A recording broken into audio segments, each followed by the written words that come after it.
Viewers, എല്ലാവർക്കും എനാനി ക്രിയേഷൻസിന്റെ പുതിയൊരു എപ്പിസോഡിലേക്ക് വീണ്ടും സ്വാഗതം. ഇന്ന് ഞാൻ വന്നിരിക്കുന്നത് നമ്മുടെ പൂജ്യത്തിൽ നിന്നും ആരംഭം എന്ന എപ്പിസോഡിന്റെ തുടർച്ചയായിട്ടുള്ള ഭാഗമായിട്ടല്ല. ഇതൊരു റിക്വസ്റ്റഡ് വീഡിയോ ആണ്. നമ്മുടെ ഒരു കസ്റ്റമർ ചോദിച്ചിട്ടുണ്ടായിരുന്നു, അവർക്ക് ഈ സിൽക്ക്, ബ്രൊക്കേഡ് അതേപോലത്തെ മെറ്റീരിയൽസ് കൊണ്ട് സ്റ്റിച്ച് ചെയ്യുന്നത് ഇടുമ്പോഴത്തേക്കും വല്ലാത്തൊരു ഇറിറ്റേഷൻ, ഈ ഷോൾഡർ ഭാഗത്ത് നമ്മുടെ ഈ കൈക്കുഴി അവിടെയൊക്കെ നല്ലതുപോലെ ഇങ്ങനെ ടൈറ്റ് ആകുമ്പോഴത്തേക്കും ഒരു ഫീൽ ഉണ്ടല്ലോ, ഒരു കുത്തുന്ന ഒരു ടൈപ്പ് പോലത്തെ മെറ്റീരിയൽസ് ഒക്കെ ഇടുമ്പോൾ വല്ലാത്തൊരു ഇറിറ്റേഷൻ ആണെന്നാണ് പറയുന്നത്. അപ്പോൾ ആ ഇറിറ്റേഷൻ ഒഴിവാക്കാനായിട്ട് എന്ത് ചെയ്യണം, എങ്ങനെ സ്റ്റിച്ച് ചെയ്യണം എന്ന് ചോദിച്ചിട്ടുണ്ടായിരുന്നു. അപ്പോൾ അതിന് വേണ്ടിയിട്ടുള്ള ഒരു ചെറിയ വീഡിയോ ആണ്. അപ്പം നമുക്ക് അടുത്തൊരു എപ്പിസോഡ് വരുന്നത് നമുക്ക് തീർച്ചയായിട്ടും തുടർച്ചയായിട്ടുള്ള സീരീസിൻ്റെ എപ്പിസോഡായിട്ടായിരിക്കും വരുന്നത്. ഇത് ജസ്റ്റ് അവർക്ക് വേണ്ടിയിട്ടുള്ള ഒരു വീഡിയോ ആണ്. അപ്പം ഇത് എത്ര പേർക്ക് പ്രയോജനപ്പെടും എന്നറിയില്ല. അറിയാവുന്നവരുണ്ട്, അറിയാത്തവരുണ്ട്. ബിഗിനേഴ്സിന് കൂടുതലും ഉപകാരപ്പെടുന്ന വീഡിയോ ആണ്. അപ്പം നമുക്ക് നേരെ വീഡിയോയിലേക്ക് പോകാം. ഇതുപോലത്തെ ബ്രൊക്കേഡ്, സിൽക്ക്, സാറ്റൻ മെറ്റീരിയൽ ഇങ്ങനത്തെ ചില തുണികൾ വെച്ച് നമ്മൾ തയ്ക്കുമ്പോഴത്തേക്കും നമുക്ക് ഇറിറ്റേഷൻസ് ഉണ്ടാകാറുണ്ട് അല്ലേ. അതായത് അതിൻ്റെ ആ സ്റ്റിച്ചിങ് പാർട്ടിൻ്റെ അവിടെ ഇതുപോലെ നമുക്ക് ദേഹത്ത് തട്ടുമ്പോഴത്തേക്കും ഒരു ചൊറിച്ചിൽ അനുഭവപ്പെടാറുണ്ട്.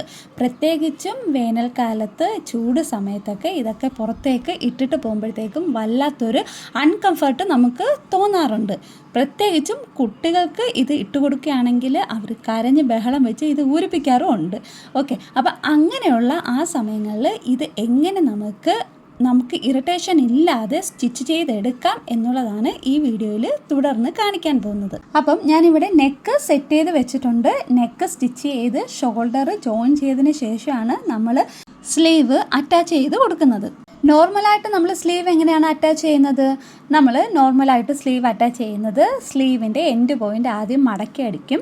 മടക്കി അടിച്ചതിന് ശേഷം അത് നമ്മൾ ആ സ്ലീവിൻ്റെ ആം ഹോളിൽ ഇതേപോലെ ജോയിൻ്റ് ചെയ്ത് കൊടുക്കും.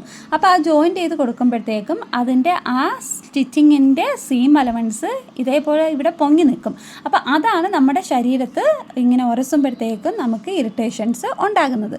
അപ്പം നമുക്ക് ആ സ്ലീവിൻ്റെ സ്റ്റിച്ചിങ് പാർട്ട് കാണാതെ ഇൻവിസിബിളായിട്ട് എങ്ങനെ സ്റ്റിച്ച് ചെയ്തെടുക്കാമെന്ന് നോക്കാം. ആദ്യം നമുക്ക് ആം ഹോളിൻ്റെ അവിടെ ലൈനിങ് പാർട്ടും മെയിൻ ഫാബ്രിക്കും കൂടെ ഇതേപോലെ ചേർത്ത് വെച്ച് ഒരു സ്റ്റിച്ചിട്ട് കൊടുക്കാം. ബിഗിനേഴ്സ് ചെയ്യുമ്പോൾ മസ്റ്റായിട്ടും ഇങ്ങനെ ചെയ്തിരിക്കണം. കാരണം നമുക്ക് എല്ലാം കൂടെ ഒരുമിച്ച് വെച്ച് അടിച്ച് പ്രാക്ടീസ് ആയിട്ടില്ല. അതുകൊണ്ടാണ് സെപ്പറേറ്റ് ഞാനിത് പറയുന്നത്. കുറച്ച് സമയവും കുറച്ച് നൂലും കളഞ്ഞാലും പെർഫെക്ഷനായിട്ട് നമുക്ക് കിട്ടണ്ടേ. അതിനു വേണ്ടിയിട്ടാണ് ഞാൻ ഈ പറയുന്നത്. നിങ്ങളിത് ഇങ്ങനെ അടിച്ച് പ്രാക്ടീസ് ചെയ്ത് കഴിഞ്ഞിട്ട് നമുക്ക് എല്ലാം കൂടെ വെച്ച് അടിക്കാനുള്ള കോൺഫിഡൻസ് ലെവൽ വന്നു തീരുമ്പോഴത്തേക്കും ഇങ്ങനെ സ്റ്റിച്ച് ചെയ്യേണ്ട കാര്യമില്ല. എല്ലാം ഒരുമിച്ച് വെച്ച് നമുക്ക് സ്റ്റിച്ച് ചെയ്യാവുന്നതേ ഉള്ളൂ. പക്ഷേ ആദ്യമായിട്ട് തുടങ്ങുന്നവർ ഇതേപോലെ ചെറിയ കഷ്ടപ്പാടുകൾ അനുഭവിച്ചിട്ട് വേണം നമുക്ക് അങ്ങോട്ട് പടിപടിയായിട്ട് ഉയർന്നു വരാനായിട്ട്. ഓക്കെ, അതിനുശേഷം നമുക്ക് സ്ലീവിൻ്റെ സെൻറ്റർ പോയിൻറ്റിൽ ഇതേപോലെ ഒരു നോച്ചിട്ട് കൊടുക്കാം. നോച്ചിട്ട് കൊടുത്തതിന് ശേഷം നമ്മുടെ യോക്ക് പാർട്ട് തിരിച്ചിടുക, അതായത് ലൈനിങ് സൈഡ് തിരിച്ചിടുക. ഇതേപോലെ ലൈനിങ് സൈഡ് തിരിച്ചിട്ടതിന് ശേഷം നമ്മുടെ സ്ലീവിൻ്റെ ലൈനിങ് ഉണ്ടല്ലോ, ആ ലൈനിങ് ആണ് നമ്മൾ ആദ്യം അറ്റാച്ച് ചെയ്ത് കൊടുക്കാൻ പോകുന്നത്. ആം ഹോളിൻ്റെ സെൻറ്റർ പോയിൻറ്റിൽ സ്ലീവിൻ്റെ സെൻറ്റർ പോയിൻറ്റ് ഇതേപോലെ വെച്ച് കൊടുത്തിട്ട് നമുക്ക് ജസ്റ്റ് ഒന്ന് അളന്ന് നോക്കാം. ഇങ്ങനെ അളന്ന് നോക്കുന്നത് ബിഗിനേഴ്സിന് നല്ലതാണ്. കാരണം സ്ലീവ് കറക്റ്റായിട്ട് വെട്ടിയില്ലെങ്കിൽ അത് കൃത്യമാണോ ഇല്ലയോ എന്നറിയാൻ പറ്റില്ല. അപ്പോൾ ഇങ്ങനെ വെച്ച് കൊടുക്കുകയാണെങ്കിൽ നമുക്ക് കറക്റ്റ് പോയിൻ്റ് മനസ്സിലാക്കാൻ പറ്റും. അതിനുശേഷം നമുക്ക് ഇതേപോലെ ഒരു സ്റ്റിച്ചിൽ ഇത് അടിച്ചെടുക്കാം. അതല്ലെങ്കിൽ നമ്മൾ എന്ത് ചെയ്യും, സെൻറ്റർ പോയിൻറ്റിൽ വെച്ച് അടിച്ചിട്ട് ഒരു വശം അടിക്കും, അതിനുശേഷം വീണ്ടും അടുത്ത വശത്ത് തിരിച്ച് വെച്ചടിക്കും. അപ്പോൾ അത് ഒഴിവാക്കാൻ വേണ്ടിയിട്ടാണ് ഇതേപോലെ നമുക്ക് ജസ്റ്റ് ഒന്ന് കൈവച്ച് ഇതേപോലെ ഒന്ന് പിടിച്ച് അളന്ന് നോക്കുവാണെങ്കിലും നമുക്ക് കൃത്യം പോയിൻ്റ് എവിടെയാണെന്ന് കണ്ടുപിടിക്കാൻ കഴിയും. അതിനുശേഷം നമുക്ക് ഈ സ്ലീവ് മൊത്തത്തിൽ ഇതേപോലെ ഒന്ന് ജോയിൻ ചെയ്തെടുക്കാവേ. അപ്പോൾ നമ്മൾ സ്ലീവിൻ്റെ ലൈനിങ് പാർട്ട് ഇവിടെ ജോയിൻ ചെയ്ത് കഴിഞ്ഞു. ഇനി എന്ത് ചെയ്യണം, യോക്ക് പാർട്ട് തിരിച്ചിടണം. അതായത് നല്ല വശത്തേക്ക് ഇനി യോക്ക് പാർട്ട് തിരിച്ചിടുക. അതിനുശേഷം നമ്മൾ തയ്ച്ച സ്ലീവിൻ്റെ ലൈനിങ് പാർട്ട് ഇതേപോലെ അകത്തേക്കൊന്ന് കയറ്റി വെച്ച് കൊടുക്കുക. അതിനുശേഷം സ്ലീവിൻ്റെ മെയിൻ ഫാബ്രിക് എടുക്കുക. അതിൻ്റെ നല്ല വശവും യോക്കിൻ്റെ നല്ല വശവും മുഖാമുഖം വരുന്നത് പോലെ ഇതേപോലെ ഒന്ന് വെച്ച് കൊടുക്കുക. എന്നിട്ട് നമ്മൾ നേരത്തെ കാണിച്ചതുപോലെ കൈവച്ച് ഇതൊന്ന് അളന്ന് നോക്കുക, എവിടം തൊട്ടാണ് സ്റ്റാർട്ട് ചെയ്യേണ്ടതെന്ന്. നമ്മൾ ആ സെൻറ്റർ പോയിൻറ്റിൽ കുത്തി നിർത്തിയിട്ട് വേണം നമ്മൾ ഇതേപോലെ കൈവച്ച് ഒന്ന് അളന്ന് കൊടുക്കാനായിട്ട്. അപ്പോൾ നമുക്ക് കൃത്യമായിട്ട് ഒരു അളവ് കിട്ടും. അപ്പോൾ ആ അളവിൽ നിന്ന് വേണം നമ്മൾ തയ്ച്ചു തുടങ്ങാനായിട്ട്. നമ്മൾ മെയിൻ ഫാബ്രിക് വെച്ച് സ്ലീവ് ഇപ്പോൾ തയ്ക്കുമ്പോൾ ഓൾറെഡി നമ്മൾ ലൈനിങ് പാർട്ട് തയ്ച്ചിട്ടുണ്ടായിരുന്നല്ലേ.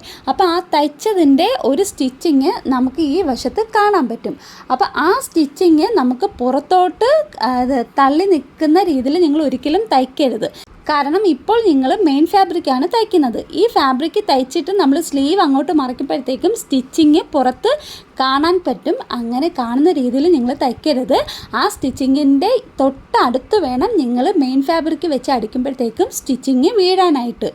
ഓക്കെ, മനസ്സിലായോ? എത്ര പേർക്ക് മനസ്സിലായെന്ന് എനിക്കറിയില്ല, എങ്കിലും നിങ്ങൾ മനസ്സിലാക്കി എടുക്കുക. കാരണം സ്റ്റിച്ചിങ് നമുക്ക് പുറത്ത് കാണുകയാണെങ്കിൽ അതൊരു വൃത്തികേടാണ്, ഒരു പെർഫെക്ഷൻ നമുക്കതിൽ കിട്ടില്ല. അപ്പം നിങ്ങൾ തയ്ക്കുമ്പോഴത്തേക്കും ആലോചിച്ച് തയ്ക്കുക. ഈ സ്റ്റിച്ചിങ് വീഴുന്നത് പുറത്താണോ അകത്താണോ, അതായത് പഴയ സ്റ്റിച്ചിങ്ങിൻ്റെ അകത്ത് നിൽക്കുന്ന രീതിയിൽ വേണം ഈ സ്റ്റിച്ചിങ് അടിച്ചു കൊടുക്കാനായിട്ട്.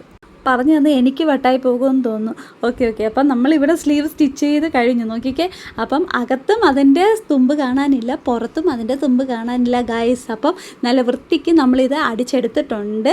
ഇതാണ് ഇൻവിസിബിളായിട്ട് സ്ലീവ് സ്റ്റിച്ച് ചെയ്യുന്നത്. നോക്കിക്കേ, നമുക്കകത്ത് ഒരു സ്റ്റിച്ചിങ്ങും കാണാത്ത രീതിയിൽ അടിച്ചെടുക്കാൻ പറ്റും. അതിൻ്റെ വീഡിയോ ഞാൻ പിന്നാലെ ഇടുന്നുണ്ട്.